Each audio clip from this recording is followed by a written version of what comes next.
ফোঁটা মধু মাটিতে পড়ে আছে। পাশ দিয়ে যাচ্ছিল ছোট্ট একটি পিঁপড়ে। মধুর ঘ্রাণ নাকে ঢুকতেই থমকে দাঁড়ালো। ভাবলো একটু মধু খেয়ে নি, তারপর না হয় সামনে যাবো। এক চুমুক খেলো, বাহ খুব মজা তো, আরেকটু খেয়ে নি। আরেক চুমুক খেলো, তারপর সামনে চলতে লাগলো। হাঁটতে হাঁটতে ঠোঁটে লেগে থাকা মধু চেটে চেটে খাচ্ছিল সেই পিঁপড়েটি। ভাবলো এত মজার মধু আর একটু খেলে দোষ কি। আবার পিছনে ফিরল। প্রথমবার যখন সে মধু খাচ্ছিল, সে মধুর এক পাশ থেকে খাচ্ছিল। এবার চিন্তা করলো ভিতরে মনে হয় আরো মজা। এবার আস্তে আস্তে বেয়ে বেয়ে সেই মধুর ফোঁটার উপরে উঠে গেল। বসে বসে আরামে মধু খাচ্ছে। খেতে খেতে এক পর্যায়ে পেট ফুলে গেল। ওইদিকে আস্তে আস্তে পা দুটো মধুর ভিতরে ডুবে যাচ্ছে।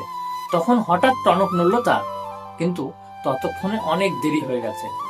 মধু থেকে নিজেকে ছাড়িয়ে নেবার জন্য আপ্রাণ চেষ্টা করলো, কিন্তু না, মধুতে তার সমস্ত শরীর মাখামাখি অবস্থা। অনেক চেষ্টা করেও নিজেকে আর উদ্ধার করতে সক্ষম হলো না।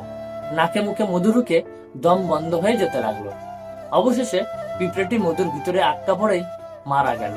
এই বিশাল দুনিয়াটাও ওই এক ফোঁটা মধুর মতোই। যে এই মধুর পাশে বসে হালাল ও অল্পতে সন্তুষ্ট থাকবে, সেই বেঁচে যাবে। আর যে এই স্বাদের মধ্যে ডুব দিতে গিয়ে হালাল হারাম বাজ বিচার না করে শুধু খেয়েই গেল, আরেকটু করতে করতে একদিন সে এর মায়াজালে পড়েই মারা যাবে। তখন আর কেউ উদ্ধার করতে পারবে না, ধ্বংস অনিবার্য।